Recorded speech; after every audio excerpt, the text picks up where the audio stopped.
Hello, and welcome to the Emerging Consciousness Global Online Festival, a kaleidoscope of perspectives and voices on awakening.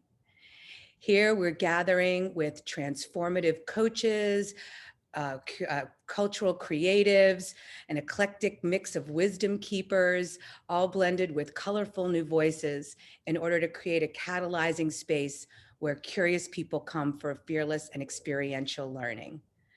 So thank you for being a part of this transpersonal movement to liberate minds, supercharge consciousness, and activate the farthest reaches of our human potential so we can co-create a more peaceful and evolved world. My name is Tami Mensh. I'm a transformative life and spiritual business coach, founder of the Kaleidoscope Lounge and Coaching, and creator and host of this event. I serve people on a journey to fullness of expression, joy, authenticity, deep wisdom, and those brave souls that long to connect with what makes them feel more fully alive and the gifts that they were born to bring into this world. And that's what this event is all about.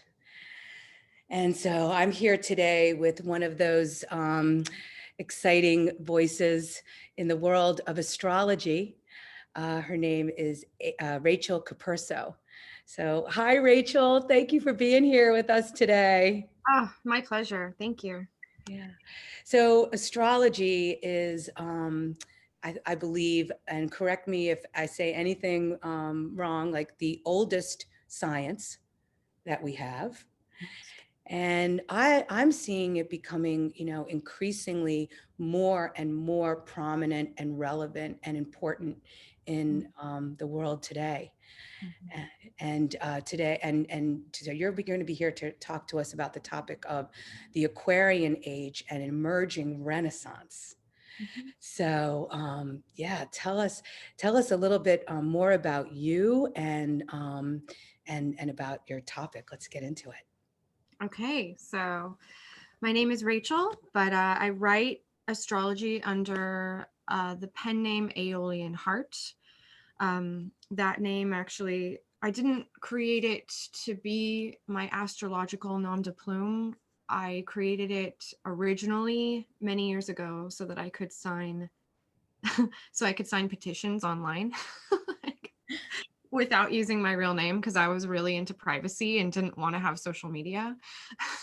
This was a former life when I had no online life whatsoever. I only read books and I wrote in journals and I went to school and I was really against Facebook and Instagram and all of that for good reasons that I'm still against them, but things have changed. So I created Aeolian Heart actually to sign a whole bunch of petitions to save animals and do all of these things that we call slacktivism, but nevertheless they are important, and then a few years after I did that, I began a blog that was devoted to my interpretations of what was going on astrologically. This was back in August, September of 2015, right after I got my second master's degree.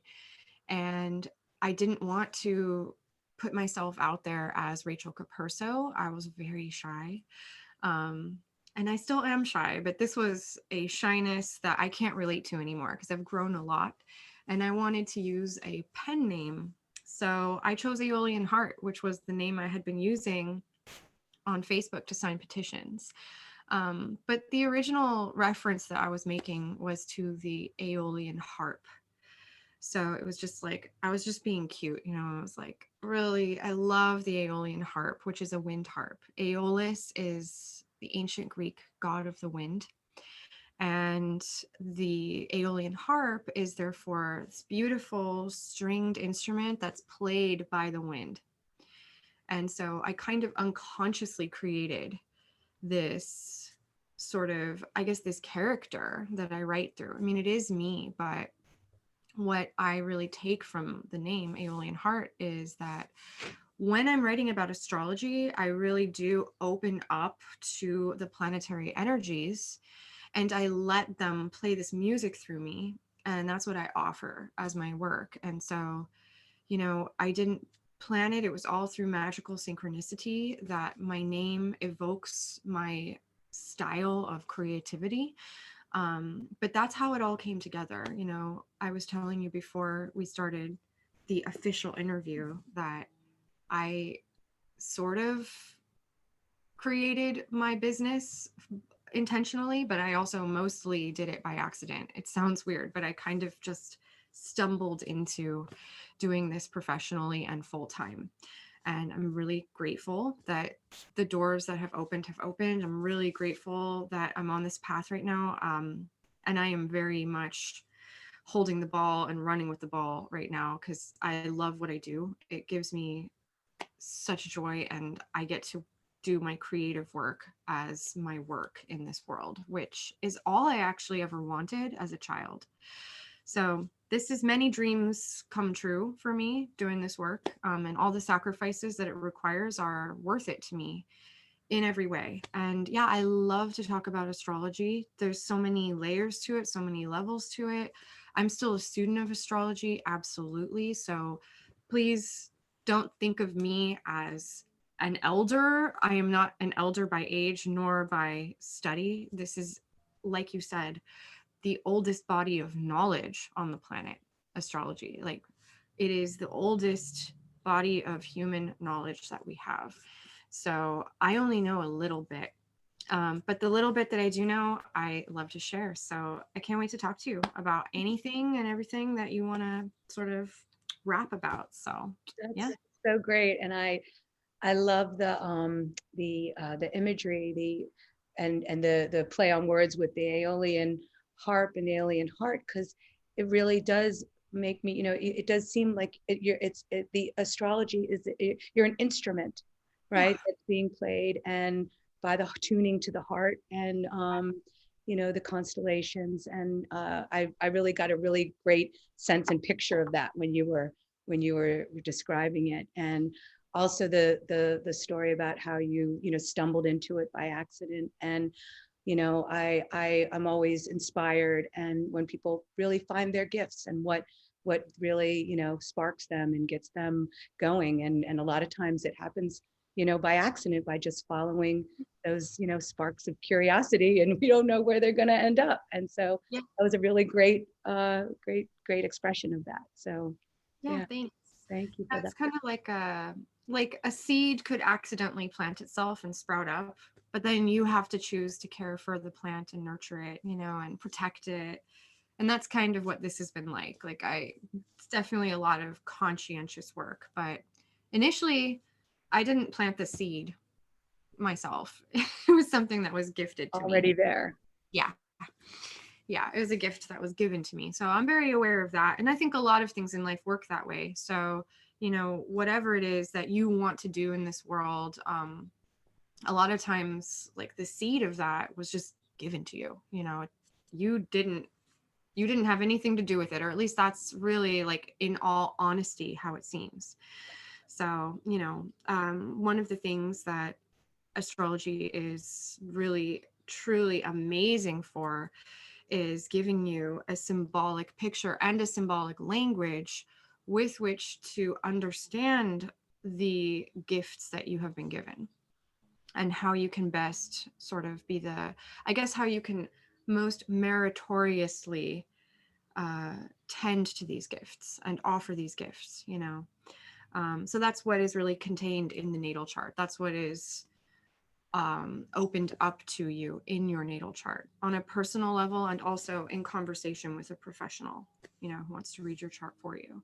And that's the reason that I started doing this work. But there's a lot more to it than that. You know, the individual natal chart is just one element of this work. There is also, really, astrology is more utilized throughout history as this tremendously powerful study of time and the cycles of time that unfold. And that's where things get really, really deep and really complex. And I feel like there's a lot of popular culture that tends to think that what astrology is for is to predict the future. to just tell one's fortune. And there is that element in it because when you are studying cycles of time, you can see patterns emerging, just like a meteorologist sees patterns emerging and therefore makes, some kind of prediction about what the weather will be like. But astrology is actually, I feel like, less about trying to make accurate predictions of what's going to happen and instead trying to describe in a very deep, soulful way what the quality of the moment that we're in is actually like, what the quality of time is. And that gives you more awareness of what's happening and therefore makes the decisions that you're making and the insights that you're coming up with richer and deeper and more complex. So it makes the time that you're in, I feel, more alive. And that's what I really, truly use it for. And that doesn't mean that you can't use it to see into the future a little bit. You can, but there's always free will. There's always so many variables at play. We cannot use astrology to tell for certain what the fate of the world is, nor the fate of any individual, because there are always things in motion and there's always choices to make and there's always things that are shifting. So we can only see trends, currents, but we can choose to swim against the current. Human beings are very inventive. You can use the current to your benefit more by building a sail. You can stop the current by creating a motor that pulls you the other way. There's all kinds of things that we can do to work with or against the flow. But I tend to think that the true nature of astrological study is to get into a graceful rhythm and get into the flow. Rather than resisting the weather or the currents, actually finding the most artful and graceful way to live in harmony with the currents. And that's very much the same as Taoism, Taoism, which just asks you to live through this quality of grace, effortless effort, wu wei, as they call it.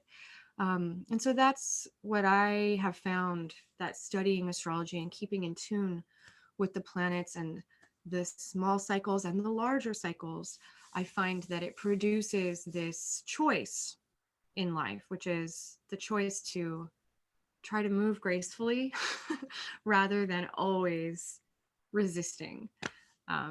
So yeah, that's where I'm at with my work right now.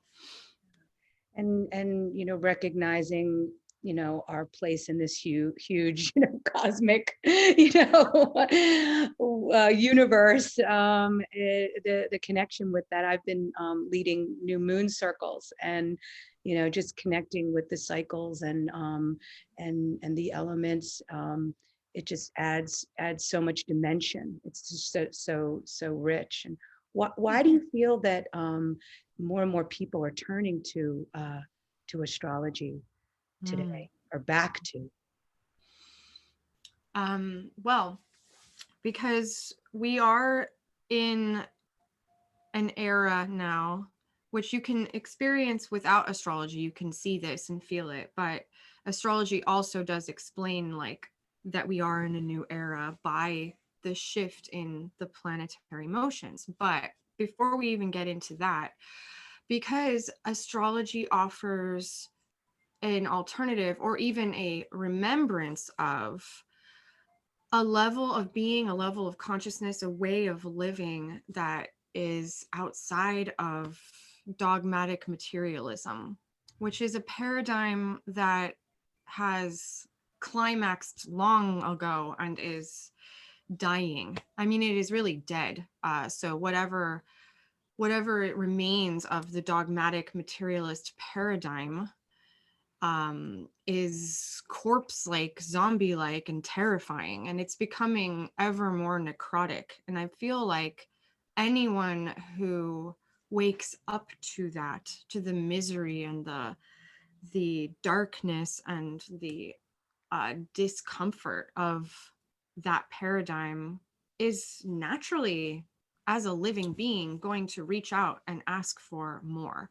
And astrology is one thing that frees us from so much that we were raised to live by and to believe. One of those things, first and foremost, being linear time and the concept of fate. So I know a lot of people in the materialist paradigm think that astrology represents fate and fatalism, when in fact it's quite the opposite. It is the linear view of things that sees time as a single line, past behind you, future in front of you, forever, an endless hallway. like, um, it is that view of things that actually produces the experience of fate. Like, I'm on a track and I can't get off. I'm on a ladder going up or down, and I'm on a line going forwards or backwards, and I can't get off. That's what fate is. It's a crushing sense of restriction and limitation that is produced by the materialist paradigm. If you are shown from a young age what your intelligence quotient is, for example, not only is that a number, but that number is plotted on a line, and it's shown to you as a signification of where you measure up on this line of fate, meaning that you can't go above this line, and nor should you go below, because you're here. That's fatalism. You know, you belong here in society because of your IQ. You belong here in the army because of your IQ. You belong here in school because of your IQ. And this is just one of the many plot points that we are given that resign us to fate. We cannot change so much about our life because of these numbers and these lines and these points. And it's maddening. It drives people crazy because we are so much more than that. And our imagination, our consciousness can open up to so much more than that. That's one way of analyzing things. And I'm not trying to say that it has no purpose. I'm not trying to say that lines and numbers and timelines and schedules and measurements have no value. I'm not saying that, but it's only one lens of perspective. It's only one tool in a vast array of other tools that we can use to understand the nature of reality, and certainly ourselves. When it comes to wanting to know who we are and why we're here and what the meaning of life is, something like astrology does not have all the answers, but it offers a much more nuanced, much more complex, and much more evolving image of things. And I feel like people remember that they have a soul, even if they don't believe that. They remember it anyway, and their soul craves to experience a deeper and more profound image of what life is all about and how things are unfolding. And so these cycles of time and these planetary energies, they create something like what you were saying at the very beginning, something multifaceted and multicolored, something kaleidoscopic. And it is magnificent. It's wondrous, and it initiates you into great mysteries, great mysteries. Astrology leads people into so many things that are nourishing for the soul, nurturing for the spirit. And they ultimately lead back to much more traditional and ancient conceptions of the cosmos, which were not, again, another linear myth is that we have been progressing steadily for many centuries and never regressing, only progressing. People in the ancient past were less than what we are today. These are nonsensical notions that we have been dogmatically living by, and astrology breaks you out of that when you realize that this is the most ancient body of knowledge on the planet, and that ancient Egyptians, ancient Chaldeans, ancient Babylonians had very advanced mathematics and very advanced knowledge of what was going on in the heavens, to such a degree that we are shocked and amazed even today by the things that they knew through abstract calculation. It's very humbling. So I would say astrology is both inspiring and also humbling. It leads you back to an idea of there being a divinity in creation, which is pretty scandalous and quite provocative in some circles today.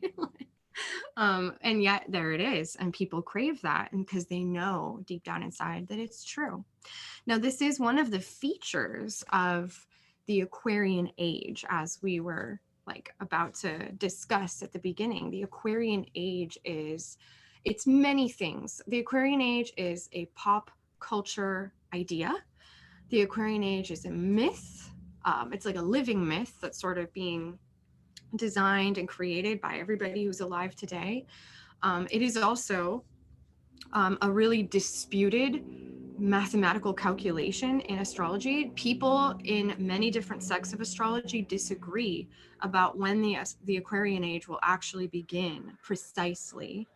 Many people, very, very highly regarded astrologers, believe that we are in the Aquarian age right now. Many believe that we will not enter it officially until 2155. There's all these different notions about when it begins, but whether or not it has begun or whether it's about to begin, we can safely say that we are in a transitory time, a transition time, and the qualities of Aquarius, the sign, are becoming a sort of archetypal presiding influence over the evolution of humanity as a whole. And therefore, it is very important for humanity as a whole to explore the wilderness that is outside of what we call the status quo. And it does not matter what the status quo is. If there was, and there was certainly, a very Aquarian influenced time in the Middle Ages, then it would be the church and its dogma that represented the status quo.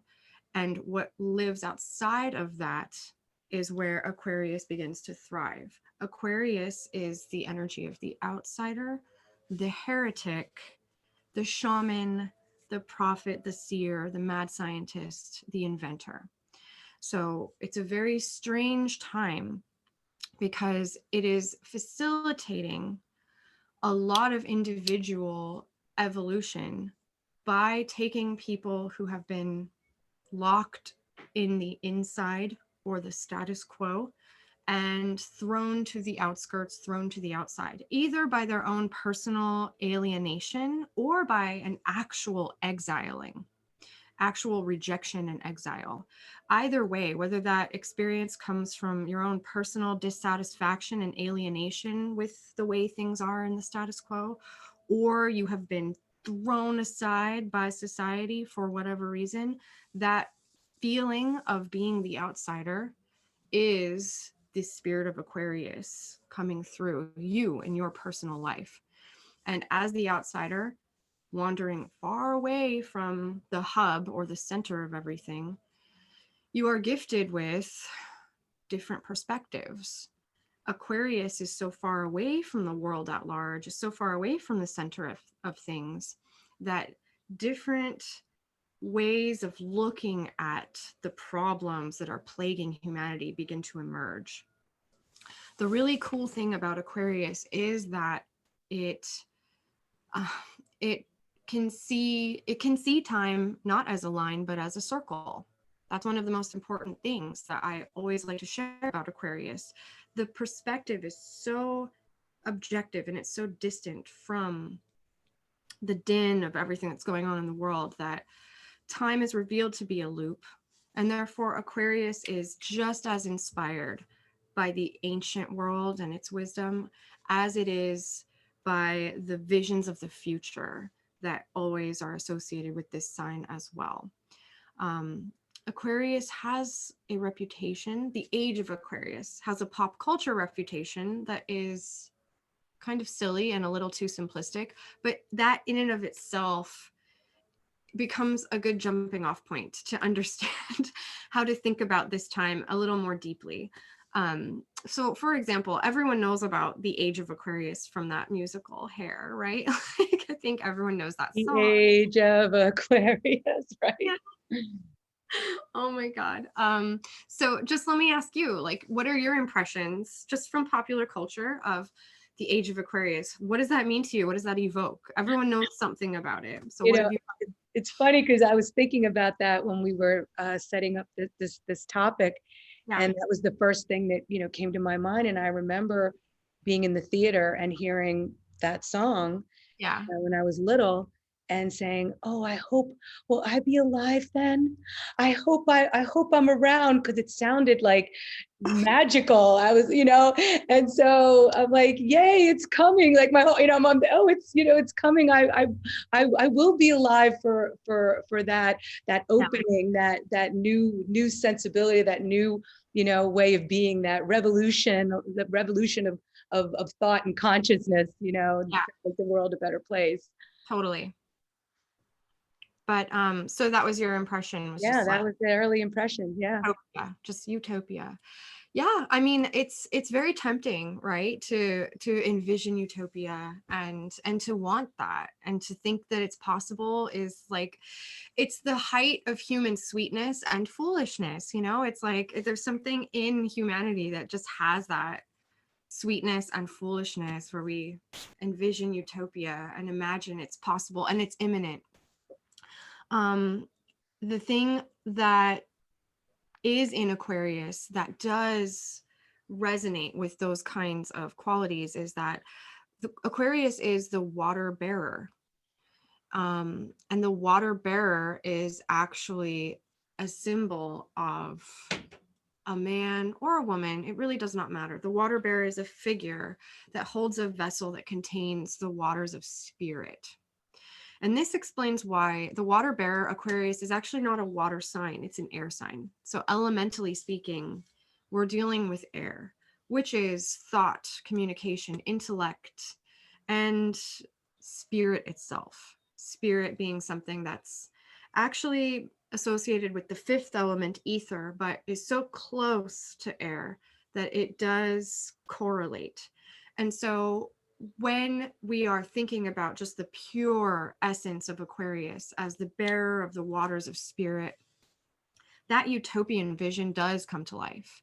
In a world that has been purified by these waters and that truly is just infused with spirit, that is how we would live in total love, brotherly love, total humanitarian, Garden of Eden joy, love, compassion, unity, all of these things are what is contained in the waters of spirit. However, the true story of humanity is one of evolution through many hardships and struggles. And so, this ideal of living like that, living honestly, like as Jesus taught us to live, Jesus was a water bearer. He brought the waters of spirit. He was also a heretic. So, Jesus Christ is actually a great Aquarian image. Was not well liked in his time, save for by a few people, his followers, and some of the people that came to hear him speak. But the status quo society loathed him, called him all kinds of names, accused him of being satanic, which is funny. It's funny when people are witch hunted and accused of Satanism today, because I'm like, that was actually Jesus's story too. It's hilarious how that works. And what he brought were the purifying waters of spirit. And he was greatly punished for that, as most people who bring the waters of spirit are. And that's actually what the age of Aquarius is more going to be about, is the opportunity to experience the true depth and the true joy and the true love that divinity offers each human being, that true love that's written in each of our hearts. But that is sort of brought out by things that challenge humanity, things that challenge what the value of humanity really, really is. And so, one example is the battle between human beings and like AI. right? The myth of scientific materialism right now is that AI is going to supersede human beings very soon, and they're going to outwit us, they're going to outdo us, they're going to replace us. There's no point in being a person anymore because AI will just replace everything that we do. This is a very dark and dystopian vision of life. And what I really believe is that the Aquarian age is a period of time where having dark clouds like that looming is actually going to be what wakes people up, what illuminates them to the true value of who they are as an individual. And remembering truly, madly, deeply, human genius cannot be replaced by a machine. Impossible. And to just rebuke that lie, call it a lie, because that's what it is. It's a lie. Human genius, human creativity, human love, these things cannot be replaced by a machine. It's silly to even let people fantasize about things like that. I mean, and that does not mean that there are not evil forces in this world that will do their best to try and replace humanity with AI. But what humanity's work is in the Aquarian era is to remember at the deepest level that no, we are irreplaceable. There is nothing about our consciousness, our imagination, our creative spark that can be replicated or synthesized. These things are unique, they are divine, and that awakening of the waters of spirit is what Aquarius is all about. So it's almost like the challenges are the very thing that produces the awareness and the awakening and the joy and the true like remembrance of what humanity really is and what humanity is really all about. And the reason why the influence of Aquarius is so important right now is because whether or not the Aquarian age began at the beginning of the 20th century or is beginning in 100 years, I don't know. I've listened to both sides. I've looked at it deeply. I can't decide what I think is true. But what is going on right now is what we might call like a mini epoch, a mini epoch, a 20-year cycle that began on the winter solstice of 2020. Mm-hmm. And this is when Jupiter, the planet of expansion, fertility, and procreation, Jupiter, and wisdom as well, conjoined with Saturn, the planet of restriction, constriction, negation, and time. When these two planets come together, which they do every 20 years, it represents a very significant pulse in the evolution of human consciousness. It's like two opposing forces come together, and the blend of those energies are like a great drop of a stone in a pond that just ripples out. And these ripples change the motion of things. And that's what's going on. We had a huge drop in the pond. And it was really important because it was not just Jupiter and Saturn coming together as usual every 20 years. This was called the Great Conjunction, and it was also what is called a mutation cycle. A mutation cycle means that we left regular conjunctions in Earth element signs for the last 200 years. Jupiter and Saturn were coming together in Earth element signs. And we moved into air element conjunctions. So what that means is that starting with Jupiter and Saturn coming together in the air sign of Aquarius, we're looking ahead well into the 2155, I think is the year, 2155-ish of Jupiter and Saturn coming together and creating these ripples in air signs. And the first one, the first cycle within that 200-year cycle is 20 years. And that means that Aquarian energy and its influence are very important and will be really changing the shape of things for all of us for the next 20 years and beyond, but really in a very concentrated, essential way for the next 20 years. And so that began on the winter solstice, 2020, really significant moment when a great shift occurred. And while we're talking right now, you know, it is February 8th. We are in the middle of what is called a stellium in Aquarius, meaning that the sun is transiting through Aquarius. Mercury is retrograding through Aquarius right now. We have Venus in Aquarius, as well as Jupiter in Aquarius and Saturn in Aquarius. And we're in the week of the new moon in Aquarius. So I know people will be watching this a little bit later, but even then, by then, the influence of this stellium will have been felt, and there will still be 2 planets in Aquarius.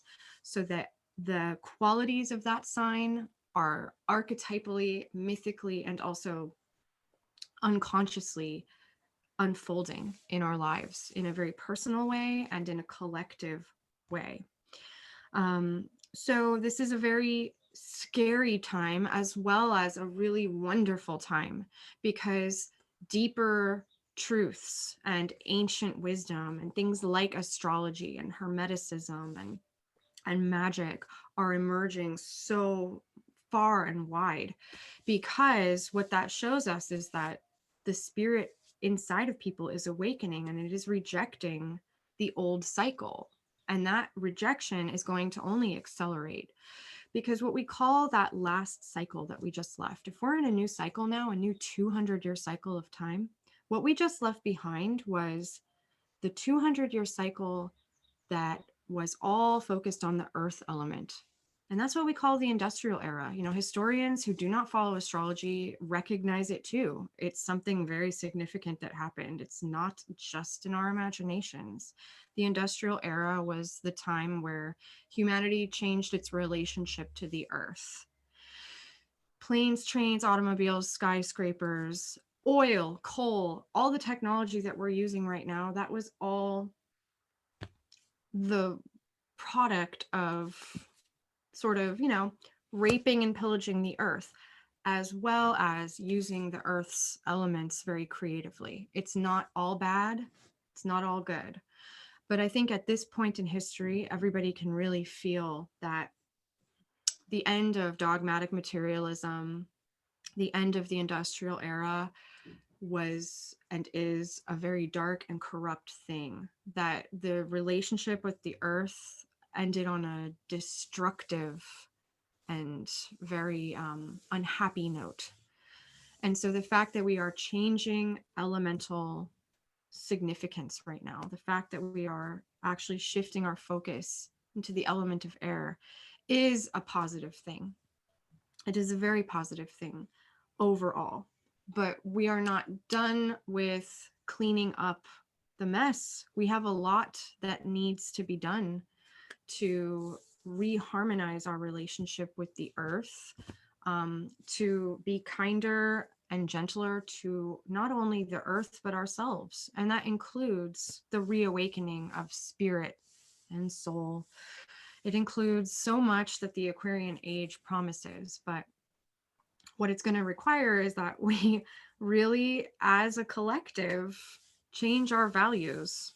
And those values may be very much inspired by the ancient world, but they may also be very innovative and novel, appropriate for this very moment in time, which is unique in its particular elixir of challenges. You know, it's a repeat of many patterns that humanity has known: tyranny, oppression, poverty versus wealth. All of these things are just age-old stories, but we are in a unique moment, a unique signature of these challenges. And so the Aquarian age is an opportunity for all of us to start thinking differently, to shift our values.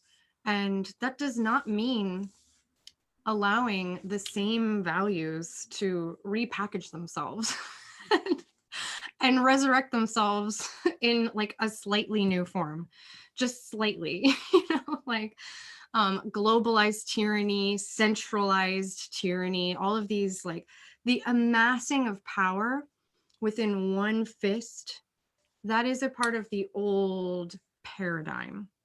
So anything that represents globalized tyranny and centralization is actually on the wane. It's on the wane. It's starting to dissolve.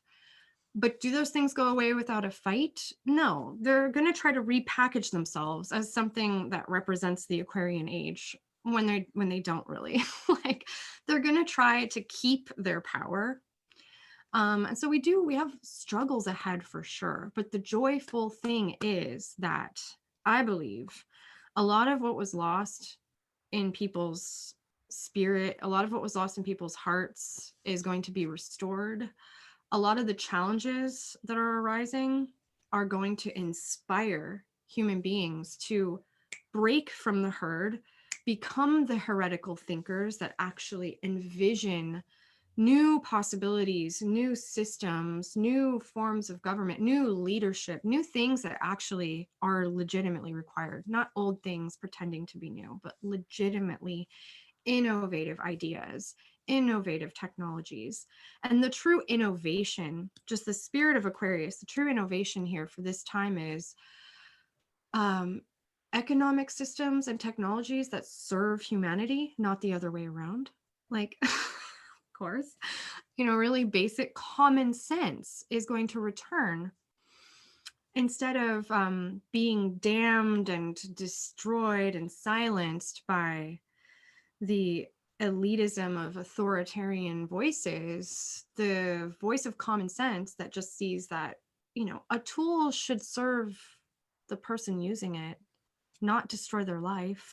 Like an economic system should be like a good agricultural aqueduct system. It should actually bring resources to many, not withhold resources from all. These really basic tenets of common sense are going to begin to build momentum. And that is going to happen. I don't know how rapidly. I can't predict how it's going to unfold, but that's the current of things. And so each one of us can start to align with that on a spiritual level. If you are in the right industries that are going to be changing to actually do these things, you could be a part of that in a very hands-on way. But in my work, I don't invent anything. I'm not a scientist. I don't work with economics or technology, nothing like that. But I'm trying to align my inner world with the values of Aquarius. I'm trying to sort of pray for the decentralization of things like banks, Google, which has all of our data in one hub, just like the centralized power that just is not a part of the paradigm that's emerging. And so the reason why I think of this as a renaissance is because, number one, a renaissance means rebirth, which is full of blood and pain and struggle, but it's so beautiful and it's such a joy. There's something to celebrate. Something's being born, number one. Number two, it was absolutely the case in the Florentine Renaissance, which is what we all think of when we use that word, that a middle class emerged and a lot of things changed that actually made it possible for these great artists and these great visionaries and these great inventors to be supported in that work. Life was not perfect, but there was something that allowed the fostering and support of truly magnificent, innovative ideas and great beauty to flourish. And it's so tremendous that we are still inspired by it today. There's not a single person that I've ever met that doesn't find the Florentine Renaissance to be astonishing in what it left behind. And that's the kind of time that we're in now. There's going to be so much flourishing, so much growing, so much evolving. Great minds will invent, great artists will share. And it's because there's a great spiritual awakening. And that was true in the Renaissance as well. One of the things that began to flourish during the Renaissance, and this is way oversimplifying things, but the Renaissance was born because Marsilio Ficino actually translated ancient Greek philosophy into Latin, bringing ancient wisdom into that world, which was modern at the time. So he modernized ancient Greek philosophy, and the sort of the deep well of wisdom that everyone was nourished by because of this work that he did, the translation, completely changed everybody's paradigm, completely opened up, broke open new levels of consciousness that had been completely unimagined and unanticipated 50 to 100 years before. And so we have no idea what ancient sources we will be nourished by, but there are going to be these things from the ancient past that come back and break us open and help us to evolve. And that will give us a vision of the future that is something that could not have been born without like the tremendous enrichment from the past. And another thing that happened in the Renaissance was there was a magical revolution. Hermeticism was sort of rediscovered. You know, like the world of Alexandria was dipped into once again, and Hermeticism was rediscovered, and that changed everything as well. That philosophy changed everything as well. So here we are again in another time like that, full of oppression, tyranny, plagues, really scary things, and also these tremendously magnificent opportunities to pull something from within human consciousness, let something really flower. I think that's what a renaissance is when human consciousness really begins to flower and come into bloom. And maybe we haven't had as many flowers as we could have for the last 100 years. You know, maybe we've been rather bare, but things are going to begin to flourish again. And that's the joy. And we can all be a part of that, each in our own way. There's a very humble attitude that you can adopt with the Aquarian influence, because it is a sign that is ruled by Saturn. And Saturn asks for us to be very humble, very cool, very humble, rather detached, and keep an open mind. You know, that's the coolness and the detachment, the sort of meditative space that Aquarius adopts. So each one of us can be a part of that, and we don't have to rush in and try to figure out what the most important role that we can play is. We can simply observe, observe, listen a lot, be receptive, and when it is an opportunity for you to contribute, simply do so. And that's how you too will begin to flower and flourish during this time. So that's kind of what's going on right now. And that's how astrology is so useful in helping us to understand the quality of the moment that we're in. You have to look at the shadow and the light. And the age of Aquarius is this wonderful myth because it gives us this idea that humanity could get along. We could all be prosperous, taken care of, and we could love each other, and we could all get along. Wouldn't that be wonderful? And we actually could. It's in us. We have that in us. But it seems like the true, the desire for that and the true appreciation for that, those sort of transcendental feelings and those kinds of spiritual values, they seem to emerge during times of great struggle and great strife. Bringing it once again back to like the story of Jesus Christ, like that was a time of tyranny. And that's when the spirit actually emerged. That's when that spirit emerged. The waters of spirit were born. And we're in a time like that as well. So just want to keep all of that in mind. Do you have any like questions or anything that you're curious about after I just went on and on? Yeah, no, I'm just letting it just wash over me. And you painted such a beautiful, you know, picture with the complexity and with the blessings and the dangers and, you know, all of that are coexisting and in this time. And what was really just like happening for me while you were describing it all was this immense like gratitude that to be alive right now and the sense of possibility, you know, that we're in. And also, you know, describing like when you said, you know, we don't know if it started at the beginning of the 20th century or 2155 or, you know, whatever. Yeah. Just creating that sense of time being so long, you know, and so you know, giving it a sense of depth and really how a perspective on time. and not that, okay, because you say, oh, it's the age of Aquarius, it's the, new moon. What do I need to do right now? How can I give the spirit right now? That kind of thing. And it put it in a real sense of, this is a process, and there's and that circular motion of the time. We're going to be taking some things and letting go of some things, and it's going to happen in this cyclical, process over the course of time. Yeah. It makes me sink into that a little bit more, rather than feel like we have to get out there and, now the planets are aligned, let's do something, I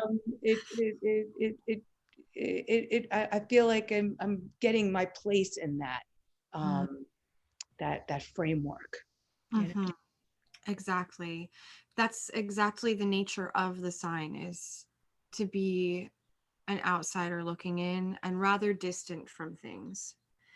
And that demands, like I said, patience and humility. You got to take time to really assess what's going on, and you wait for the call to make a contribution.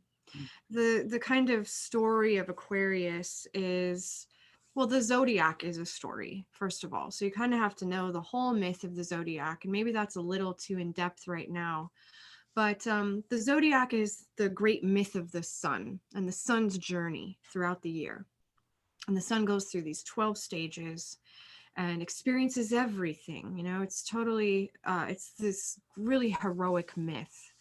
And when the sun reaches the sign of Capricorn, which is the beginning of winter in the Northern Hemisphere, there is this sense of great struggle and ambition, because that's right after the sun has crossed the solstice and is therefore actually ascending. Even though it's cold and it's pretty dark, the sun is actually climbing. And so that sense of struggle and pushing against gravity and that ambition is what Capricorn is all about. And therefore, Capricorn represents the world and all of its ambitions, the world and all of its responsibilities, the world and all of its institutions, the world and all of its struggles.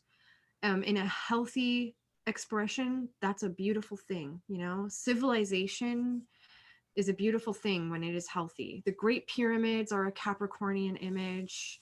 The Library of Alexandria is a Capricornian image. The great universities of the world, Capricorn. But we're in a time when a lot of the Capricornian institutions have been crumbling, and therefore it's a very painful time. And we just went through a lot of stuff in Capricorn that started like picking apart the weaknesses in our institutions, and we all feel that. Aquarius comes next. Aquarius is the sign that follows Capricorn. It's like if the sun becomes a great leader on top of everything in Capricorn, achieves all of its worldly ambitions, rises to the top, builds the Great Pyramids, lives as Pharaoh. In Aquarius, it's more like the story of Moses, who gives up the kingdom to wander in the desert and find God. It is the story of the shaman who actually lives outside of the village and speaks to the ancestors. So Aquarius is the part of the story where we leave, or the sun leaves, the world behind for this distant place, far, far away from everything, to be in the void, to be in the emptiness, to be in the wilderness.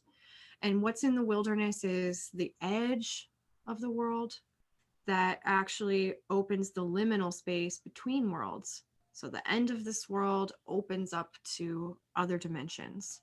And that's why Aquarius is always associated with ancestors, spirits, the voice of God, the voice of deities, aliens, all of these things that come through interdimensionally. That's what Aquarius represents. And so a truly healthy relationship with Aquarius includes this sense of waiting for spiritual guidance, actually being on the edge of things and letting things be quiet, being distant from things, not so that you can escape responsibility, not so that you can abandon. That's unhealthy, and that is not what we're being asked to do. but instead actually waiting for guidance, waiting for instruction. So if you want to use like the story of Moses, like Moses was supposed to be a great prince and then a pharaoh of Egypt, but that's not how things ended up. Moses was exiled, cast out into the desert. And at that point, a journey starts of being in exile and then becoming a prophet. And there were many, many years where this man, Moses, had to wait for instruction. He had to wait on the edge of reality for God to speak to him through the burning bush. And at that point, then he was empowered to go back to Egypt and free the slaves, free his people. And that's the story of Moses, right? So that's a really Aquarian image. But there's also just each one of us has our own sort of shamanic path.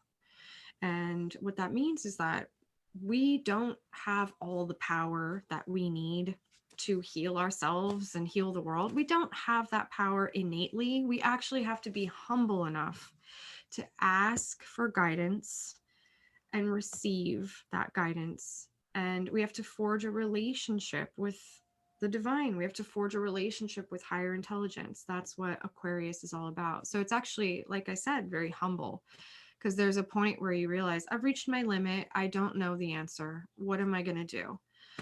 So what you do is you retreat and you go say prayers, you go connect, you go talk to your ancestors. Shamans, they forge relationships with the plants. You do all of these things because you know that you don't know very much. That's what Socrates said. I know nothing. That was where his wisdom came from. So, and he too had a daimon.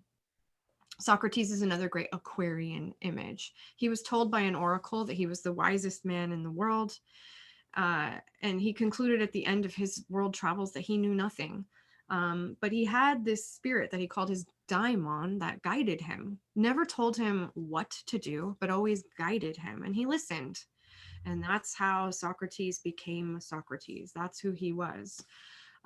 So he was humble enough to not think that he knew very much and to always listen to the guidance that he had. So that's what we're going to be doing as individuals. So you might feel sometimes our egos will be like kind of bruised by that because we're going to feel like we're not doing enough.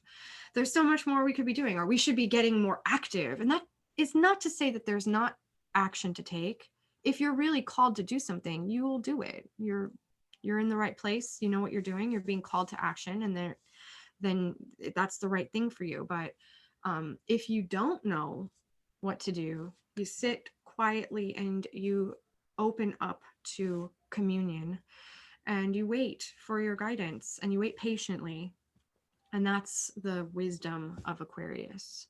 And it's, like I said, just as attracted to the ancient world as it is to any visions of the future. And so if people start getting too dystopian, too afraid of dystopian realities that are trying to impose themselves on us, go to the ancient past and dip into that and like bring that in. We have creative power over what the world will become. We may feel small. We are microcosms that reflect the macrocosm, though, and vice versa. So we do have our influence. And even if you can't measure it in a way that feels satisfying to your ego, remember that whatever you choose to think about, whatever you choose to open up to, whatever you choose to do, whatever you choose to offer to the world does make a difference. And that's probably like the final lesson of Aquarius and its influence. This Aquarian, this mini epoch, whether it represents a special time in the Aquarian age or a transition into the Aquarian age or not, we all have to listen to the Aquarian influence right now. And it's really about understanding that whatever gifts you've been given, right back to the beginning when I was talking about the work I do is like a gift. It was given to me. Whatever gifts you're given are given to you so that you can give to others. End of story. That's the spirit of Aquarius. It's not just for you. It's for everyone. Whatever it is that you're good at is a gift that you have to give to others. And that's like very small things and very large things.